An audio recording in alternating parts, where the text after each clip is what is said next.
Well, from umbrellas, ties, duffel bags, Lehman Brothers is trying to sell almost anything and everything that it originally produced for clients and employees on eBay. Proceeds from the sale will go to paying off the $250 billion plus dollars that it still owes creditors.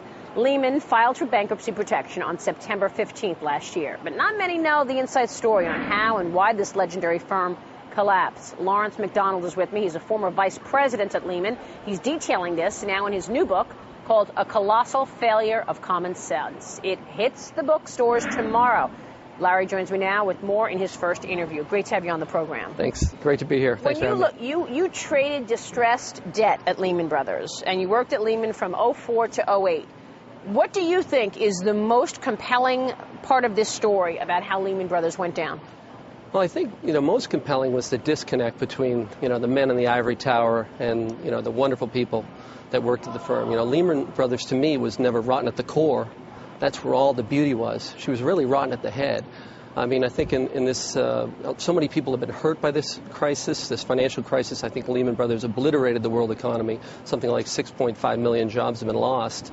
And I think out of those 6.5 million jobs that have been lost in this recession, I think 2 million of those jobs are the direct result of the failure of Lehman Brothers, and this really should have never have happened. Well, that's what it was, the weekend that changed Wall Street, frankly, and changed business. Lehman going bankrupt. Okay, so you're there on the trading desk, trading distressed debt. Did you have any sense that, the firm had taken on all of this leverage and things were too risky, packaging these securities and selling them to customers? What did you know about what was going on in terms of the leverage and at the top of the firm? Well, if you take something important away from this interview, there's no I in team. I was part of a wonderful group of people that really tried hard to hedge the firm, and we made a lot of money on the short side. We made, $2 billion in 2007 on the short side, our group. But that's the real tragedy here, is that there was so much talent in the middle of the firm that tried to stop the madness, and there were people that one by one that tried to stop. The ones that spoke up were really silenced. At Lehman, you kept your head down, you did your job, or you lost both. So do you think that the people, the managers running the company, did not necessarily know what was going on downstairs on the trading desk or in terms of taking on the debt? What went wrong? Well, the 31st floor at Lehman Brothers, that's one of the most mysterious places on earth, really. Some people claim that it resembles in some ways a Sotheby's art collection facility, the cross between that and a human resources, pom-pom bonfire festival. I mean, you had a group of people up there that were disconnected from the real the trading floor where all the cannonballs fly, so to speak. And they were very concerned about their new membership in the Billionaires Club. They were very concerned about, their art, $200 billion art collections that existed.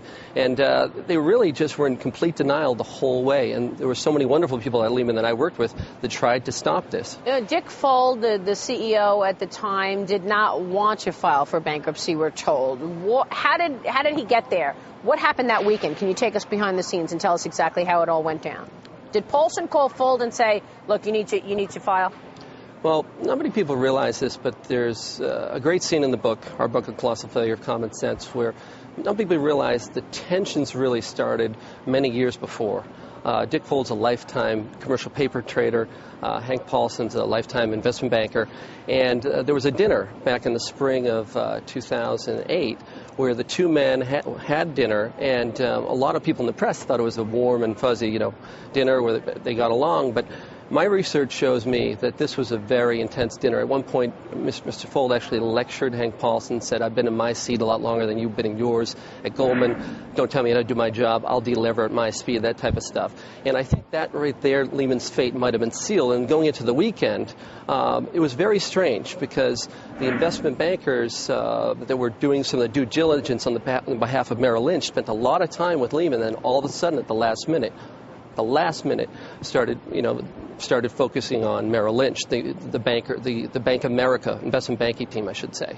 So how do we avoid this happening again? What's your takeaway from the book? The big takeaways are, corporate governance. Carl Icahn, respect the man. I really respect the guy. And one of his points is that, let's get rid of CEO and chairman of the board. And boards in the future should have members of the financial community on those boards. In other words, Lehman should have had former Lehman executives on their board, right, as well as former executives from other financial companies. Accountability obviously is critical. Larry, great to have you on the program. Thank you very Thanks, much Maria. for this insider's account. We'll be looking for your book on bookstore shelves tomorrow. Congratulations. A Colossal Failure of Common Sense is the book out tomorrow.